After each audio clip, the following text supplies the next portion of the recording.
All right, so real quick, we're going to have a general conversation.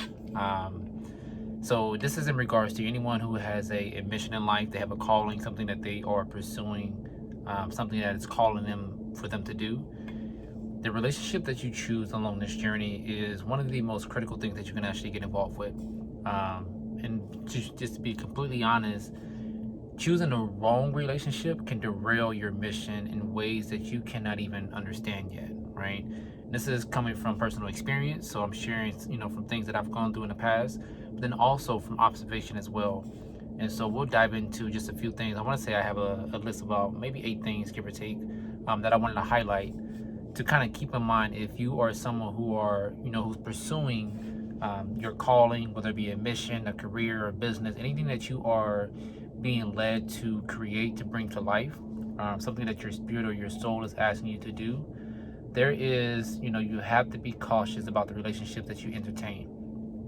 And so this is coming from a place of not pain, but a place of, I gotta send a warning to a few people, right? Because I see it quite a bit, and we'll dive into it. Where I see so many men who had, at one point, they had a vision, they had a mission that they were pursuing, and then they got with the wrong woman, and it derailed everything, right? And again, I've experienced it, which is why I can laugh about it. But it's one of those things to where, I want to help you avoid certain things and kind of, be on a lookout. Now, this does not necessarily pertain to individuals who are already within a relationship, although it could, certain key points. But let's just go ahead and dive into it. So, first things first is number one, you don't want to force your vision on your partner, right? You don't want to force your vision on your spouse, on your girlfriend, or your boyfriend, whatever your gender is, or your preference, but you don't want to force your vision on the other person. The thing is, you want them to naturally believe in you. Now, on the flip side of that, you cannot, have doubt in regards to what it is that you're building. Two people can have doubt. So if your partner naturally already has doubt about whether you can execute something, whether in regards to like your business or your vision or your calling, your mission, if they already have doubt, you cannot also have doubt. Two people cannot have doubt, right? So I need for you to have confidence in what it is that you're doing. I need you to have confidence in what it is that you're building, because if not, it's too much friction. It's way too much friction. So either you believe it or you don't. So number two, I want you to be able to clearly identify what help looks like to you. Now, this is something that I couldn't quite communicate with one of my relationships. I couldn't quite understand what help looked like to me, right? Now, you want to be able to clearly identify what helps look like to you, as well as support. So support is going to look different for everyone, and I shared this in a recent video. Support can be liking a post, sharing a post. It can be, helping you set up for your event or your business, opening, closing, whatever you feel support looks like to you. You want to be able to clearly identify that and communicate that. Otherwise, your partner is not going to be able to, show up for you in a manner in which you feel you're going to be supported, and then you're going to be questioning them, and, making it seem like they're not willing to help you, when more than likely they are willing to help. They just need you to communicate what it looks like to you, so that way they can show up for you, right? Number three is you want to make sure that you're with someone, especially in the beginning part of your journey, because it's so uneasy. Is essentially what you're doing is you're finding your footing. So you want to make sure that you find a partner who is less judgmental. So someone who's not going to judge you in the beginning stages, especially because you don't have the answers, and for the most part, no one does. No one has all the answers that they need in order to execute on what it is that they're building. And so the challenge is, if you get with someone, and let's say you are anticipating that your business or your mission is going to be smooth sailing, and then suddenly you hit a rough patch, what's going to happen is you're going to find yourself in a situation that maybe things don't go well, and then suddenly they start to judge you. They start to judge your capabilities to pull it off, right? Now, going back to point number one, it's natural for humans to do that, which is why you must believe in yourself first and foremost. Without that belief, you are going to doubt and question everything. But if you have that belief in yourself that you can actually do this, that you're meant to do this, then you will fight through anything to actually execute it, right? So you want to make sure that you're with someone who's not going to judge you.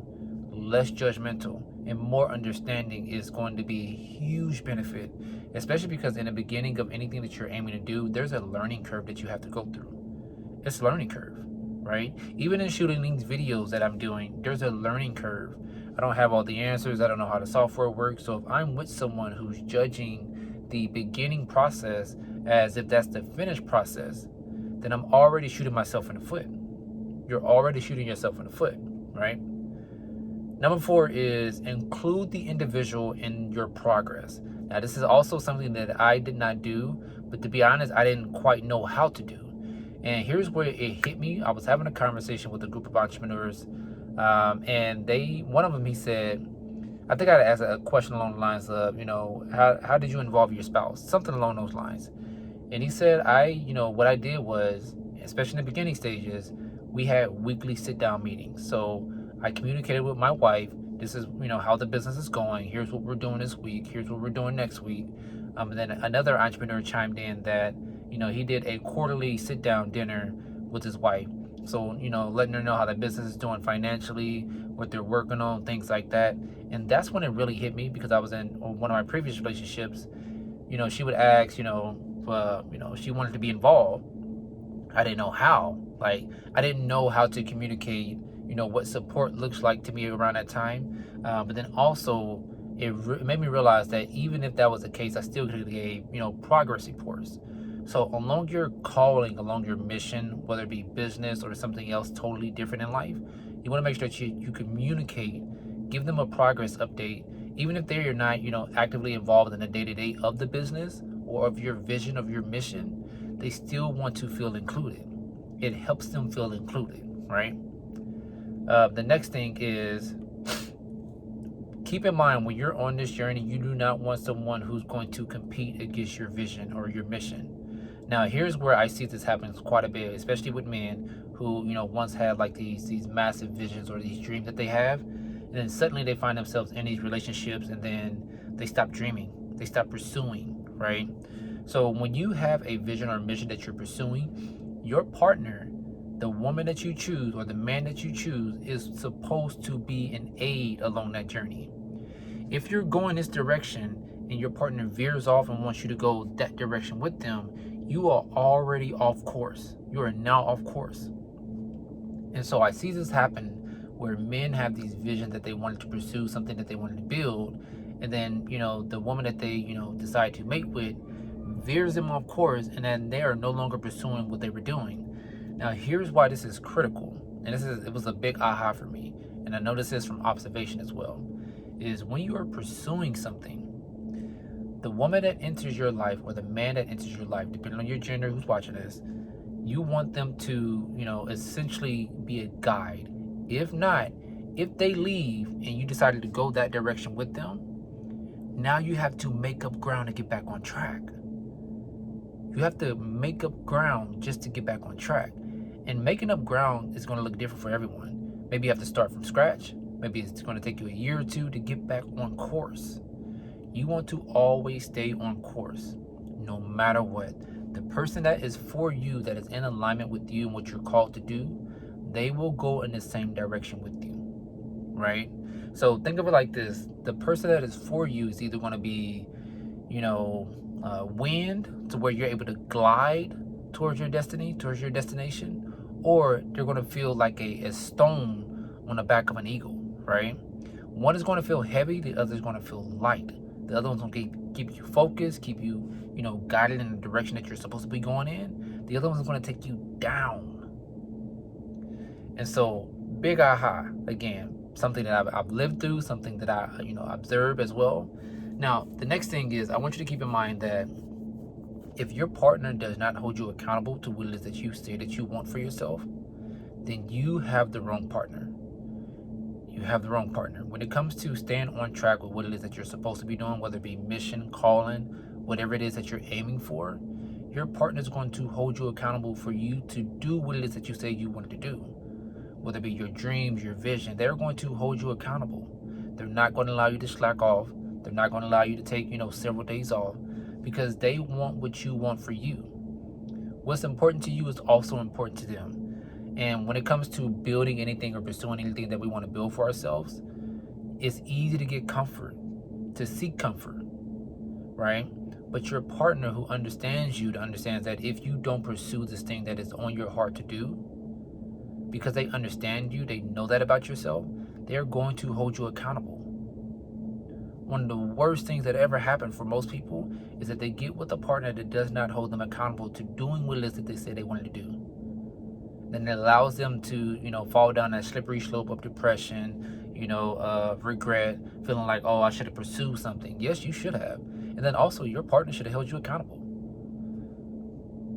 A partner is supposed to be a partner in every single way. And if they don't feel comfortable with doing that for you, then you have the wrong partner. It doesn't mean that they can't do it.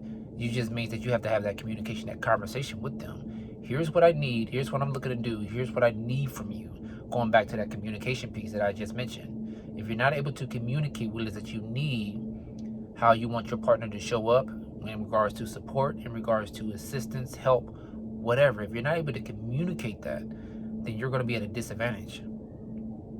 You're going to be at a disadvantage, right? And so the next thing is, be aware that along your journey, if your partner does not offer any help whatsoever, you have the wrong partner. All right? Your partner is going to, a true partner is willing to help in any way possible. Whether you have a catering event, they're willing to, help set up, break down, do the marketing, something. They have some type of value that they want to bring to you because it makes you happy, and then vice versa. You want to do the same for them. And so going to point number 8, essentially, what I like to tell people is when you have two people who have a mission in life, they have a calling, and they come together, your visions collide. They merge. They become one, right? You begin to build something in unison. You begin to develop something together. But if one person has a vision and the other person don't, then you're at a disadvantage. Or if one person has a vision and the other person doesn't help, you're at a disadvantage. So you have to make sure that if you are someone who has a vision for yourself, who has a calling, something that you're looking to build, that you have a partner who's willing to help in any way possible. Now, going back to point number 8, is when it comes to the journey that you're on, if you're someone who loves to work, who loves to build, who's a builder, and who prefers to work, if your partner does not understand that about you, again, you're going to be at a disadvantage. There's always going to be disagreements and friction in between you two. They don't understand that you're driven by something different, by something better, by something bigger. They're always going to be in the way of that. Now, on the flip side, that does not mean that you be a dick, right? It does not mean that you completely cast them aside and you don't make time for them. No, you have to. Again, you're colliding your words together. You're fusing them. So you want to make sure that you are pursuing what it is that you're doing, but then also make sure that your partner feels valued, they feel included. You give them the time and energy and dedication they need as well. Don't be a complete dick about it, right? Oh, I'm just focused on my career. What it is that I'm doing is either you help or you don't. That's the worst thing that you can do for yourself, right? Because now you're alienate yourself on a journey that shouldn't be an isolated one to begin with, right? So let's close this out real quick.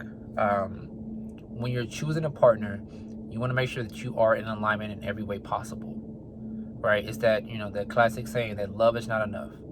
If there's no compatibility in regards to like the vision that you're looking to build for yourselves together or separately, if there's no vision for what you have, for the non-negotiables, for, what you're being asked to do, then you have to be willing to say no. We get so caught up in what people look like. Oh, she's beautiful. Oh, he's handsome. And they meet maybe 2 of the 10 qualities that we really have or that we really desire. And so we find ourselves settling, not understanding that that's not the person for you. The person for you is never going to ask you to slow down on your vision. They're never going to distract you from your calling. They're going to aid you along your journey. They're going to be wind for you to glide, not a stone on your back bringing you down. So if you can understand these few things, then you're going to be in a better position. So along your journey, keep these things in mind. I'll catch up with you next time.